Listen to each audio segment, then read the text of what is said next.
It's always under-promising and over-delivering every single time. And time is money. Oh, that is a pet raccoon. Oh my. They have pet raccoons. That's every industry. It's not real estate. Yeah. We get stuck talking about good and bad agents. You want to learn from the opportunity when you don't get it as Yeah. well, which I think a lot of agents don't do. Welcome back to your favorite podcast on the planet, Realty Talk. I realized that I've kind of gotten away from my The introductions. nicknames? Yeah. So we've been like getting right to the point. Yeah, you know? straight to business. Yeah. But today's going to be different. Okay. I've got to my left the queen of the closing table, CEO, founder of the best real estate brokerage on the planet. That was quite the introduction. Let's That was a good one. Suzanne Let's go. Okay. And to your right. To my right, we have the top agent in all of San Diego, maybe the world. Mr. I got to come up with a good nickname. I was just going to say Mr. You, but it's going to be Mr. CJ. Yeah. I'm gonna come up Do with we a good have a nickname nickname today. already besides CJ? Because Just CJ. CJ's already It's a a nickname. nickname, So, and you is such a You. like. How do you top that? Really can't. We'll come up with one. Okay. Yeah. I mean, we still have to come up with yours. And I'm telling you, I did at one point have a list. Oh. But nothing was like, that's the one. You know, you gotta help me, CJ. Okay. I do have a bit of an issue that I want to clear out if you guys are okay to start. Of course. When I walked into the room today, you were dressed very finely. I love the way that you're dressed. That Thank your you. outfit is awesome. Thank Same you. with you. Thank you. I feel a little bit embarrassed. Like I'm coming in with just a basic button down. I need help. You're clean. You're clean. I mean, I think that's you though. Like I feel that that's what makes you you. You. You. You know? Not me. I think you got to embrace your strengths and Okay. Here's a challenge then. weaknesses. I have a deal with Agent F, Okay. who's previously been on the podcast. Yes. Every time he sells a house, we go buy a pair of shoes together, and he gets to pick because he's pushing my comfort zone on footwear attire. But I think we need to do the same thing. You and I need to go do a couple deals together. Okay. We'll play around at golf and buy an item of clothing on me. You choose it, I buy. Sounds But we good. have to get the same thing. Okay. I like jackets. Let's do that. So I let's do love some this. jackets. I love that. We're going to go shopping at South Coast Plaza. Done. No, I'll come to you. Okay, you're going to be Fashion Valley. Yeah. Go to Fashion Valley or Done UTC. and done. That's All fun. right. I love it. I like that. So my introduction was probably not as great as yours would be. So We went can a you do little- the formal introduction? You're good. Yes, we went off track, but I'm sure our listeners love it. So CJ, we are excited to have you here. One of the top agents, definitely in San Diego. But I think what's most interesting and most exciting for me in particular is I've seen you grow from just being an agent to now building a team. And I feel like every day there's the closing from CJ and his team. Yep. So I'm excited to talk about that growth. And also what's really interesting is you kind of have a team within a team as well. And how you've made that work where I think a lot of times, and again, excited to dive into this, but I've seen in the past where agents struggle to do that, where they feel that they're growing out of a team. Yeah. And I've seen where you have taken the opposite approach, where you're saying, I love my team, I want to be a part of my team, but I can still grow and expand my own team as well. So I think we can talk about that, but I think that's something really interesting and unique that you've been able to do with huge success for us to dive into. So, okay. Well, with that though, first we have to talk market and current events and all that good stuff. So what's happening? What do people need to know? What's this week? What's going on this week? Market is very unique, is the way I would explain it. Some of the data points that I'm looking at right now, 34% of active listings at a national level are tired. So the data point comes from John Burns. So we'll give him all the credit. Obviously, we're just reading his weekly and monthly updates. But they polled agents and they said, I guess, Q1 was 5.4% fewer deals trading at the U.S. As a whole, as a market than it was last year, that same time, which is the smallest amount of transactions closed all the way back to 2020, I believe. And days on market are increasing at a national average. And agents believe that that's because homes are not ready to be listed. So they're, 34% of those transactions it was either 34 or 38% of those transactions were tired. So they had some sort of cosmetic deficiency that was not going to, get the transaction to close quickly on market. So, to me, that's like a fundamental of a lot of issues. We've got, a demand, kind of issue wobbling. Consumers are a little bit, I think they're lacking confidence because of the political environment. Right. Tariffs are coming in. They're worried they're going to lose their job. And we still have a major supply problem. But you have these expectations of a seller. We're coming out of a 4-year window of time where, you list something, it sells in 5 days with 1 million offers over ask. So that expectation hasn't adjusted. So that, a seller's bringing back a subpar product expecting top tier pricing. Demand's lackadaisical, so days on market's going to continue to increase. Right. And that's what we're seeing. And then there's like this weird fracture of micro markets. You normally don't see it this way when you look back at real estate historicals for the last 50 years. You have a market like Orlando, for example, that's got like a year of inventory. Yeah. And then you have San Diego, which by definition is the best market in the United States right now. Yeah. But they have no inventory at all, 30 days worth or maybe less. Yeah, I think finally it's over 30 days, but it's been less than that since COVID. It's crazy. But it's weird to see that much disparity between, two markets in the US. So I don't know. That's my kind of hot take. Yeah. It's not really a hot take. It's just data points. Yeah. Well, I think what's interesting about that is that's something that we strive to solve for at the brokerage, at Buy House. Like that's something that we have identified as a need for consumers long before that report, right? Of like giving and arming the customer with options to actually put in some work into their property and then not have to pay out of pocket for that, and we can help them with that. So I think it just speaks to like we've been seeing that, and we know that there's a need for that, and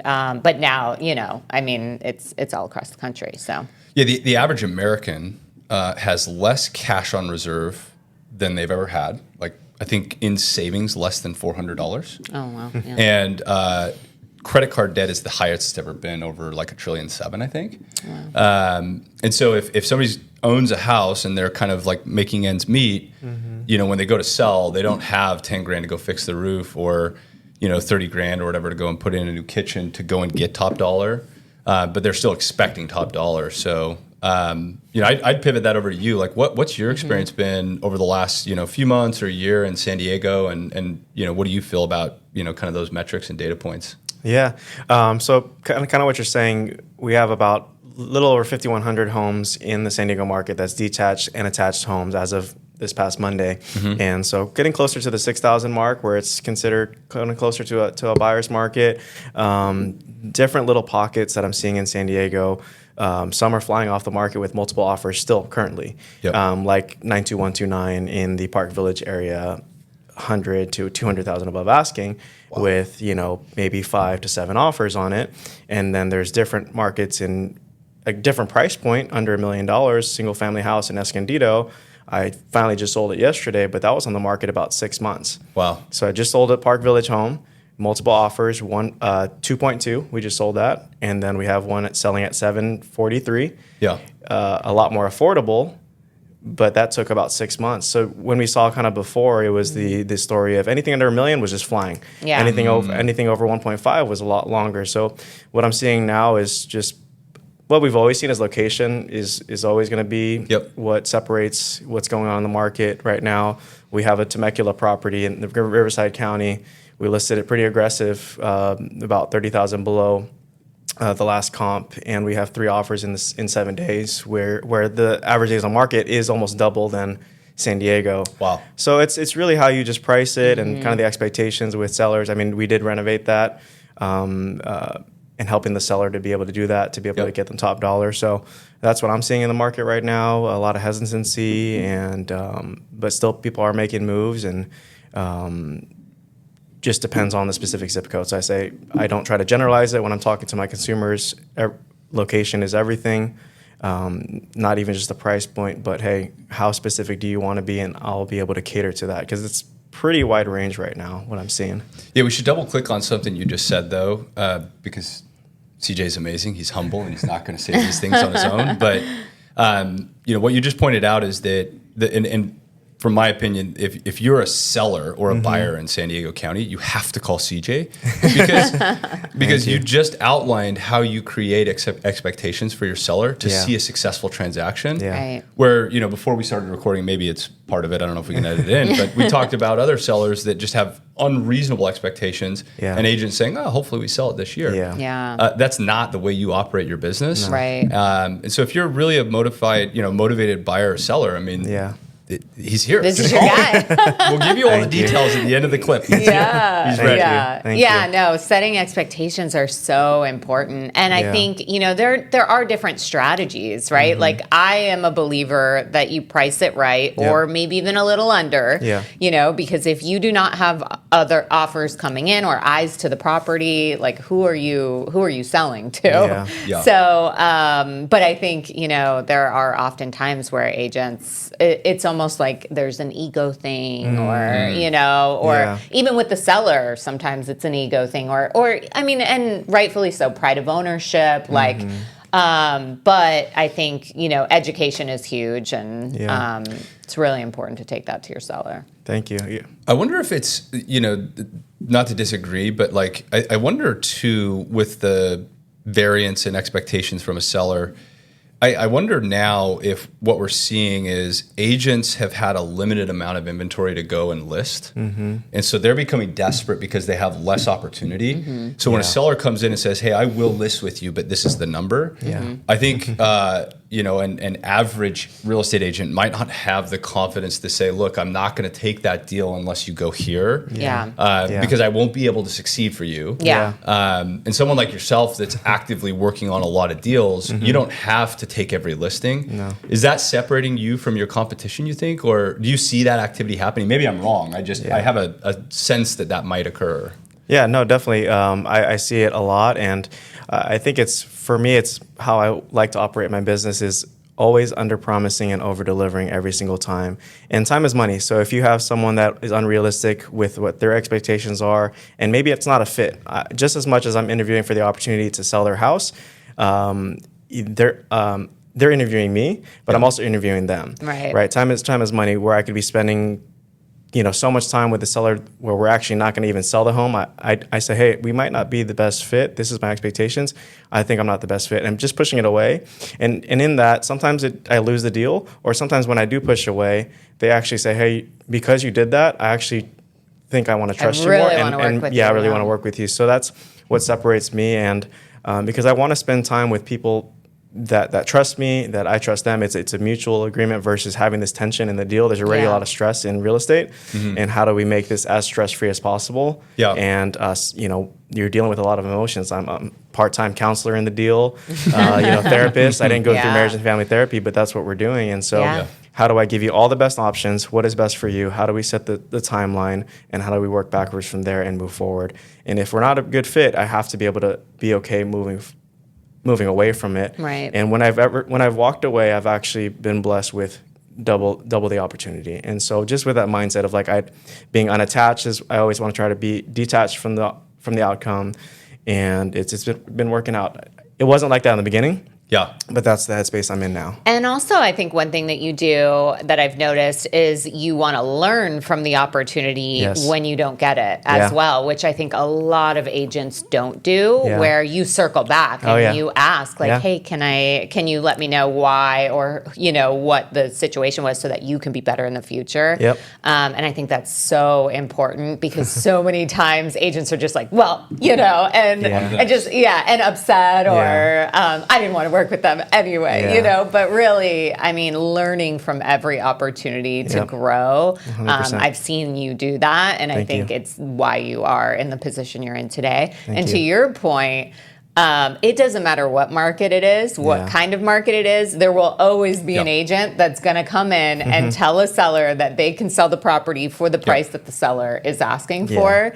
Unfortunately, that's just the way we do, what we deal with in the industry, because, I mean, one, there are so many real estate agents, as we know, but, for our listeners, that is how you know you have a good real estate agent, is when they will be honest with you, and they will push back with comps, with support, and, recognize where they can maximize on the home and market that, and maybe do some things to the home to get it to that price, if that's something that they're looking to do. But I think the honesty is much more important than just hearing that number. Yeah, I hear you saying that you've got an active mindset of abundance. So if and to your point, a very curious mindset as well. So I mean, that's what's separating you from everybody else. But I want to dive into, because we jumped straight in. How did you get started in real estate? What inspired you to head down this pathway in life, and what got you to the position you're in today? Long story short, I mean, I've always done customer service type of jobs in the food industry, working at a hospital for a little bit as a nurse assistant. I think that's partly influenced from family, culture, and then I went into the world of photography and videography and weddings. And I think that helps with just my social media, just how things can be portrayed, and just the aesthetic. And then I worked at a TV and radio company for a little bit. And I was in a crossroads when I finished my undergrad in biblical studies, and I've always had a heart, and my faith is a big thing for me. And so serving in my church, and even that whole thing, kind of relearning of, okay, business can be where I serve people, in not just in the business aspect, but in the realm of like faith, and just being able to encourage people. I've prayed over people that are going through a divorce, and she's going through a hard time, and helping her sell her home and things like that. So it's been very fruitful. And so I actually was avoiding real estate for a long time. I thought it was just a lot of shady people, which is interesting, because I think a lot of people can see that, where they're over-promising and under-delivering. That's just my experience in the real estate world.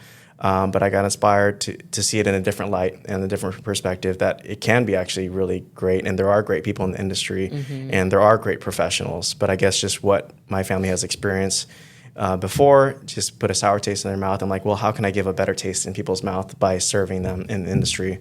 So I got my license September 2019, joined Xandra and Team Z in January 2020, and I went full-time February 2021, and I became a team lead in April of 2024. So just hitting about a year.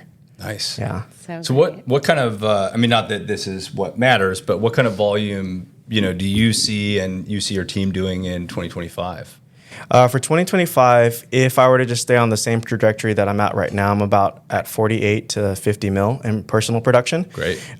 Which I set myself for about 80 mil for my goal. And so how do I step up there? But if where I'm at right now, currently, that's where I'm at within the U group itself, probably another 50 mil. Wow. So about 100 mil for about 7 of us. Yeah. Is the goal. So congrats. Yeah. And so it's big. Yeah. Yeah. So looking back, and you're a nurse assistant, or you're working in the TV radio job.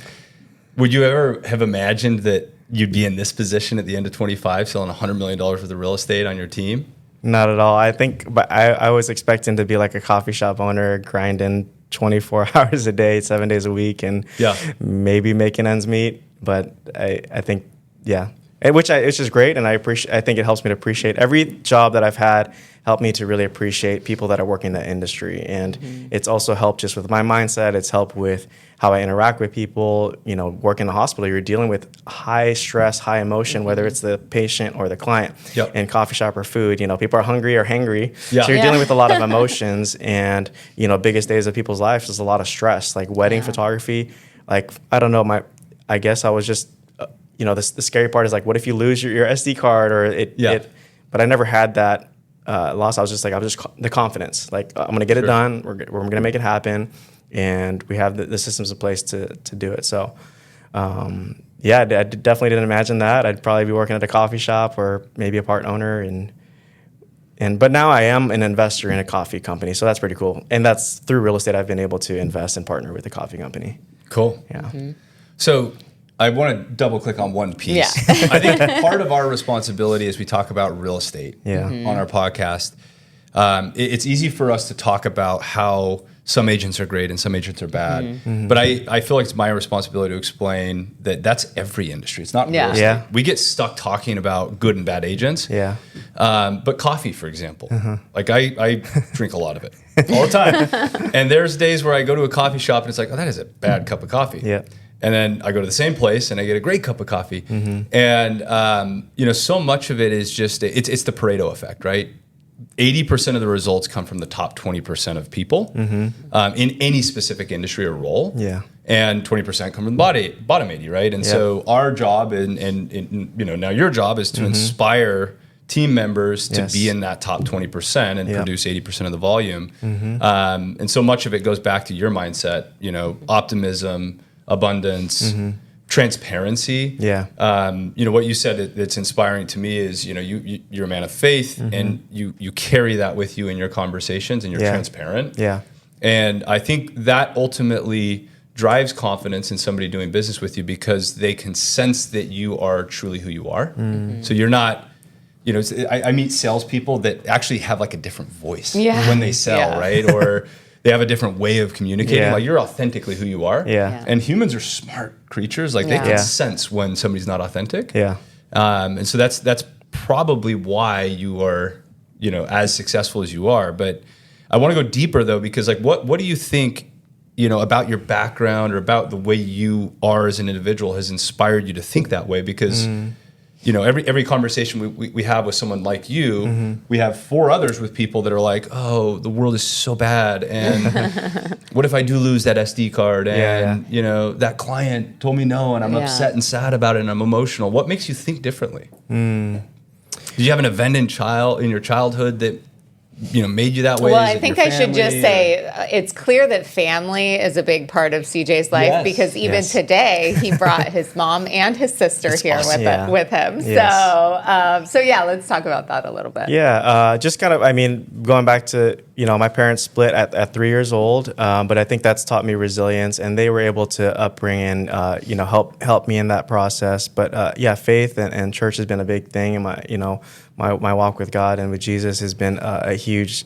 factor of, and not from a place of judgment to anyone. And I respect all, where everyone's at, whatever religion, whatever, et cetera, politics, it's always just come from a place of understanding, a place of grace, a place of how can I serve these people no matter where they're at. And I think with that mindset of just servant leadership has really been a big factor to where I'm at today.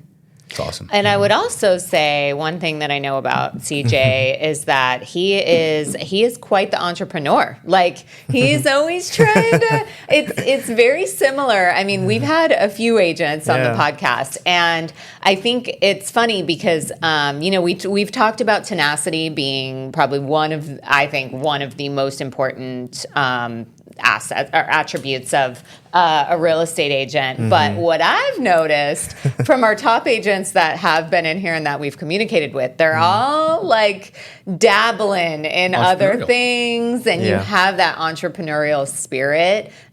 which I think, it's that driver. And we've just seen it quite a bit. So, as you mentioned, the coffee shop, but there are other things that that you have your hands in as well that, real estate has kind of enabled you to do. And I think that is where we see, huge success from our agents is when they can diversify a little bit so that no matter where the market is, they're really comfortable and they're doing really well. So yeah, I do. Yeah. Thank you. I do want to point out for that because 2023, I feel like I got sidetracked. I was doing good on my trajectory of business, continuing to grow, almost double every single year. But 2023, it wasn't the greatest year, and I think it's because I was distracted with too many business things. Oh, do a laundromat, do this, do that, and everyone tries to do too many things. So what I've learned is to just be a really good, whatever you're going to pursue. If it's real estate, just go 100% in real estate. Yep. Every other thing that you can do, be an investor into it.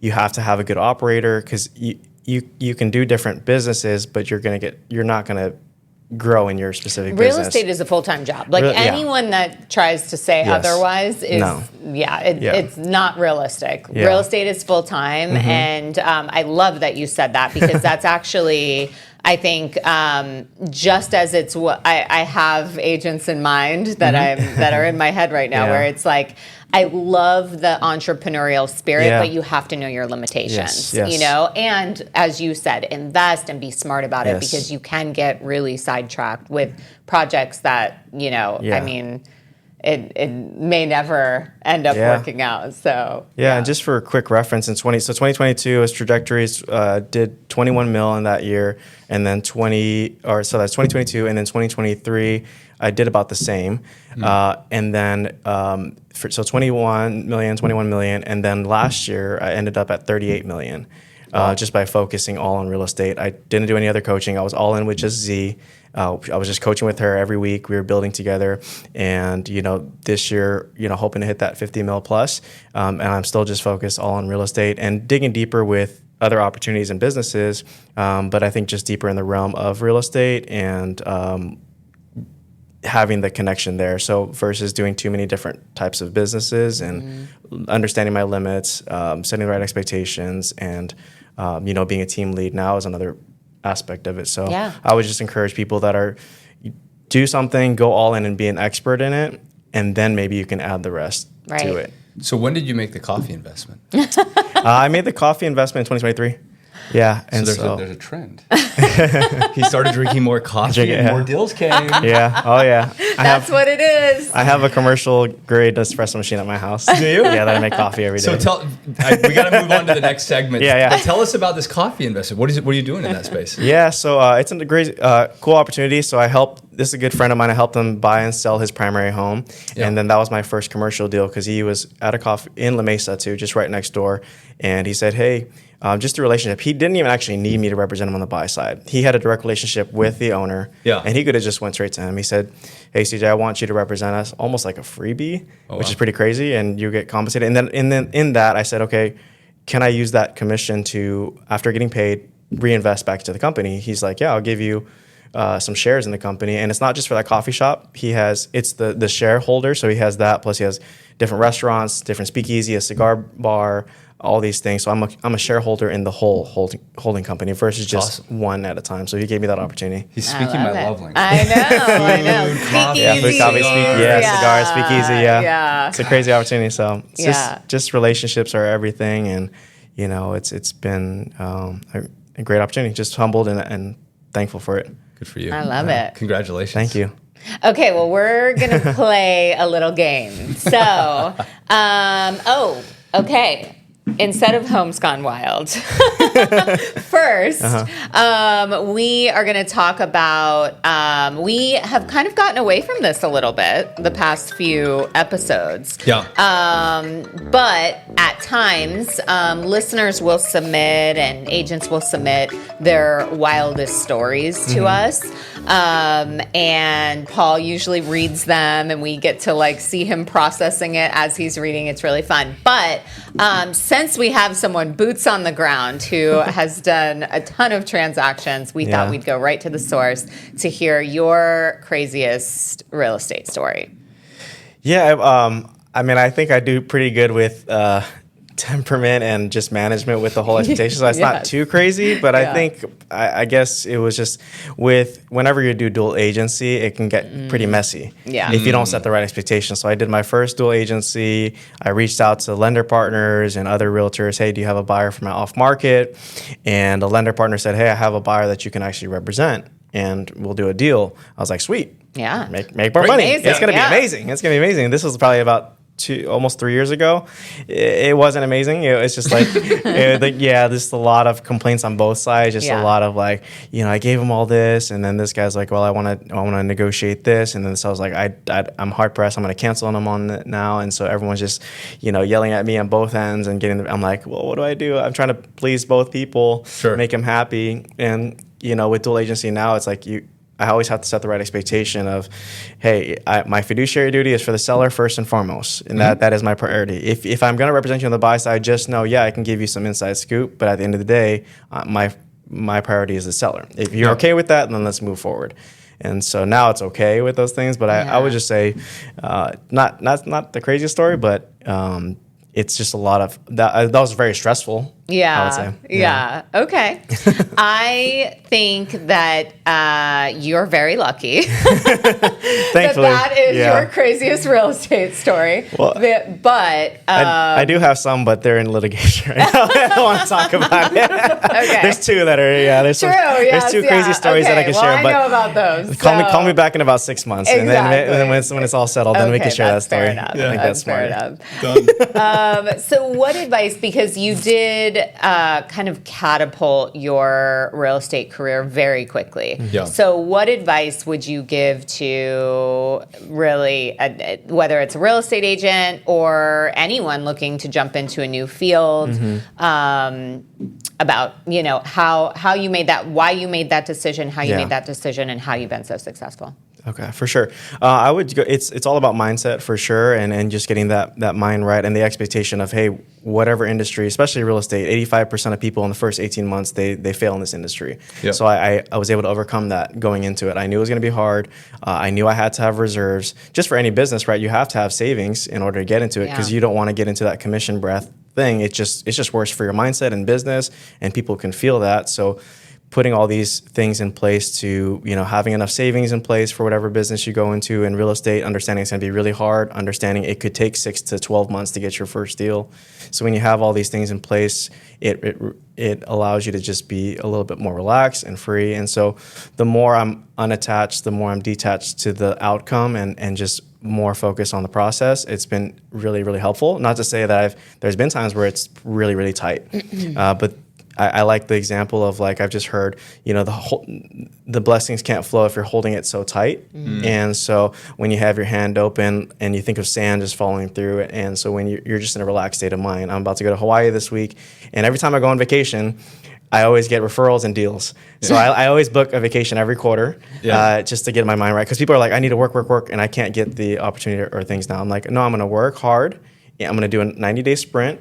Work my butt off, get the systems in place, and that's helped me to refresh, restart, and just doing things to take care of yourself. You have to take care of yourself first, take care of your family, and then the business next. Versus people ought to just focus on the business first, and then their family, and then their self. And if you're not able to pour into people, you're just going to get burnt out. If you're not having a good home life, it's going to stress you out. And so those are all the aspects that have helped me in my business, in any business. I love it. Yeah. So when do we go to Hawaii? I know. I'm like, well, this sounds, this Saturday. But it's funny. I've said the same thing. I'm not good at, when I go on vacation, I'm not really on vacation. I work the entire time. I do too. But I have actually set the same thing. It's once a quarter. You have to take some time for yourself and step away, because it gives you the opportunity to reflect on, what you need to make changes on, and it's so important. So yes. Okay, well, now we're going to play our really fun game. Okay. So we are going to close it out today by playing Rate That Listing. So we're going to get location, price of home, number of bedrooms and bath, and square footage. Okay. And we're going to rate the listing, each of us individually. So we're going to look at some photos here. And you know what I was thinking? I feel like next time I don't want the price. I feel like next time we need to guess the price of the property because some of these, difficult. but Yeah, that's gonna be I hard. feel like if we get the location, I think Yeah. we should add that in. But okay, this one is in West Alexandria, Ohio. 254,800, 4-bed, 2-bath, 1,650 square feet. So I just want to talk about that for a second. 250. I thought you wanted to Google No. West Alexandria. That is $153 a square foot. Wow. I don't think anyone can build a house that cheap anymore. No, it's not possible.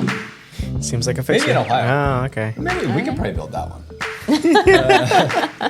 Okay, let's see. So some of our, this is where some of our people just listen. Yeah. And they don't get to watch, the videos. So we Yeah. have to try to explain it. We've got, I don't know, maybe a 20-foot flagpole, 2 just kind of random boulders, and in the walkway, and this really expansive, very beautiful grassy area. I mean, it looks like a big lot. Yeah. Huge lot. Oh. Okay. All right. So what's going on with the drywall? Maybe it was like wallpaper that they tore off? I like that photo with the island, Hawaii Is right that a there. dead That's dog a good AI. on the floor? I think What it's is that? two I dogs. I think hope it's 2 not. dogs that are Oh, alive. it's 2 dogs that are alive. Okay. Yeah. Okay. Oh, there's a third. Everyone's alive. Oh, it's a cat. Don't worry, maybe. listeners. Dogs are Oh, that's a breathing. cat. 2 dogs. Cat. Okay. Oh, nobody knows. Fixer. Hey, Snowflake. Oh, boy. Okay. Oh. We got some interesting artwork. Yeah. We've got boy. like a that looks Modern like chandelier. linoleum, a red linoleum floor. Great wallpaper. Oh, yeah. This is going in the right Oh. direction. Oh, there's a bed next to a recliner. Perfect. Just go straight The to listing bed. Just go photos. straight to bed. Yeah. Okay, so is that the wallpaper? Oh, yeah, it's half wallpaper. You got Yeah, 3 but different look- wallpapers. I think somebody needs to call it's not CPS because Animal that's for control? kids. Animal control. Animal Look at- control. Look at the floor. Yeah, it's that's not pretty I don't looking like bad. the there. dogs Yeah. walking on All there. right, Lilo and Stitch, another Hawaii AI. Okay, this is strange. Wow, Santa Claus. Christmas. This is like Christmas. a 19. I bet this home was built in 1955. We could go At with the least. listing, but look at that least. yellow vanity. Yeah. Mm. Yeah. Wallpaper. What is this? Dang. Is this the Washer, garage? dryer. Could be a garage. Just Mudroom. Just some microbial growth all over. Microbial growth. Yes. That sink is Yes. definitely clean. Okay. Some Okay. updated flooring. They're into cows. Did you Wow. notice that? So there were cow paintings in the kitchen. There's cow paintings in the. You got What is like, that animal? looks like a there's raccoon on the cat left. In a cage. Is that a cat or a raccoon? That is a raccoon. Oh, I think there's that's a raccoon. They have pet Why raccoons. are these the Oh, that is a listing pet photos? raccoon. Oh my. They have pet raccoons in the house. Why are- That's the cleanest floor in the whole house. I and know. a raccoon lives in it. This person loves cows and raccoons. Why Fireplace. They are like these the listing they like brick photos? wallpaper I don't for sure, and they like understand. Holy Hawaii. smokes. Wow. I mean, I don't know. I don't know what moving happened. along. Okay. How much was this listed for? Yeah, I'm gonna rate this. 254,000. I'm gonna rate. Oh. Oh, You got a that. farm. You got a We've got farm. pig. You get pigs. Dang. Do they come with That's a beautiful the photo. Oh, I take the property? red golf cart. I like the outside better than the inside. I mean, you can also Yeah. see it's like out in the sticks. They've got a big propane tank, so they're not. I mean, they're out there. There, yeah. Yeah, Like, this is yeah. not- There's potential. There's animal neglect. There's strange things happening with raccoons. There's. I'm very confused why these would be the listing photos. Like, Makes no sense. It's a I'm rating this from like a listing agent perspective. They completely failed. This is a 0 for me. On Like, a scale there's- Wow. Sorry, Scale of Zero. scale Zero? of 1 to 5. 1 to 5. And that's a 0? There's a 0. Wow. It's the animals for me that they pushed me Okay, over the okay. edge. I am going to rate this as an investor. It is a 5 out of 5. Yes, you want it. You want it. This has got a lot of opportunity. The bones look good.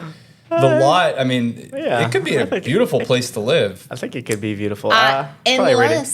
Unless the agent, maybe they put the animals in the cages in the photos, so that way someone would come to the house and rescue these animals. Yeah, Maybe- that definitely doesn't look like maybe it was AI. That definitely doesn't look like AI. No, this is what a is- real deal. What is your rating? From an end user buyer, I'd probably rate this a 1. Okay, so we have Yeah. 0 and a 1 Yeah. from the 2 best agent brokers on the planet, Yeah. and an And investor investors saying like it's a 5. investment, I would say He's 5. sold. Yeah. I get it, but I don't think we're flipping in Ohio yet. Should we write an offer on that? Is it active? we need him. I It is wonder. currently active since Christmas. They had the Christmas. Yeah. Christmas. I think it's So it's a Christmas year tire round. listing. We can get this picked up. Yeah. I mean, I'm going to make the offer contingent. Can you represent me? Let's go. Let's do I'm it. going to make the Ohio. offer contingent on getting the pig and the golf cart. Sold.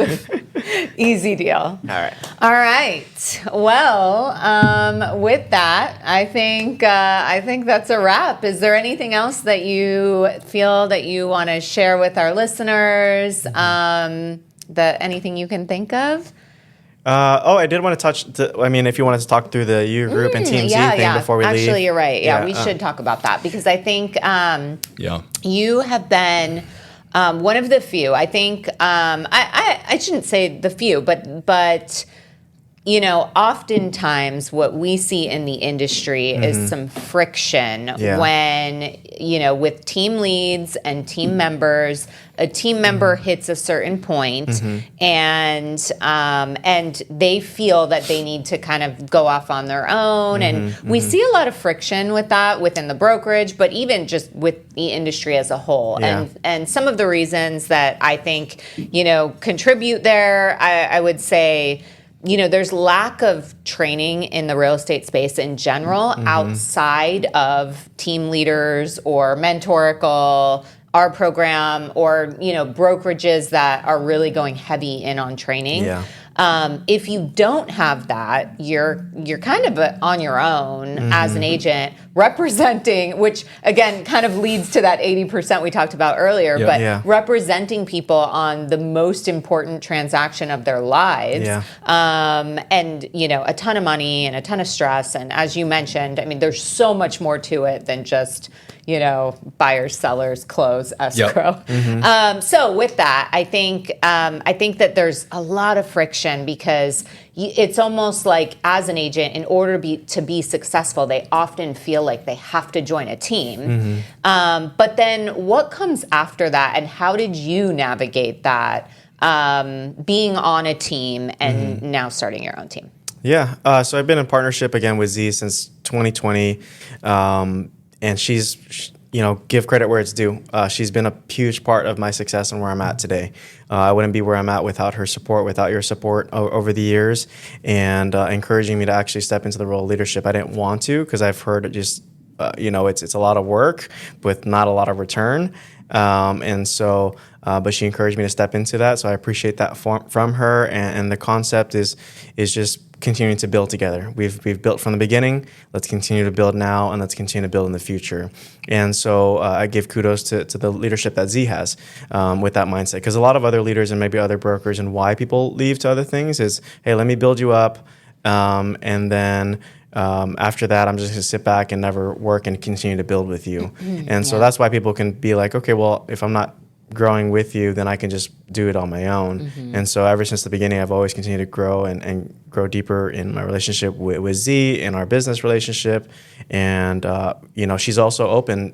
As I give her feedback, she gives me feedback. So that type of leader is rare to find. And so I think that's why it's been so fruitful for us. And in my mindset, how I approach it is, yes, she gets a part of it, but it's a great relationship where we're continuing to build together. I'd rather build with her than build alone, and it's very stressful. So we can see eye to eye on where we're at. I just love. Again, what I give credit back to her. What she's created, the platform helps me to thrive, and we continue to grow together. And that's where we're at, and I want to continue that. And I think I want to encourage other people and other leaders to have that same mindset. It has to work where the same relationship that, or how Z approaches business and how I approach business. It's a growth mindset and abundance together. And when you don't have the same mindset of abundance together, it's not going to work. Right. And I've seen a lot of people where it's just all about me. It's like, no, yes, it is about you, but I'm also like, how can I also give back to Z what she's poured into me? And I don't bite the hand that feeds me, and I just love building with her. So, and I think by me doing that has opened up so many other doors and continue to build. And I don't do it for those opportunities, but I do it because I see a future. I see a true partnership, and when you see it as a true partnership, all the other things don't really matter. And that's what I'm super thankful for. Yeah. Yeah. It's awesome. Yeah. Very cool. Yeah. And thank you for the opportunity, guys. Thank you. Yeah, definitely. I Yeah. appreciate you sharing your insight, and I hope that this was valuable for Yes. many others as well that are in similar situations. Yes. And yeah, we appreciate you being here. But Thank you. Yeah, I would close by saying if you're in San Diego, you're going to sell a house, buy a house, or you're an agent that needs additional support, Yes. the U Group. yeah, Media Group. That's Your your guy. only. It's your only option. Let's There's go. nobody else. Let's Delete go. everyone else's phone number. Call CJ or somebody on his team. They got you covered. Happy to help. We'll post all of your contact information and stuff. Thank you. For our listeners, please subscribe. It helps us a lot.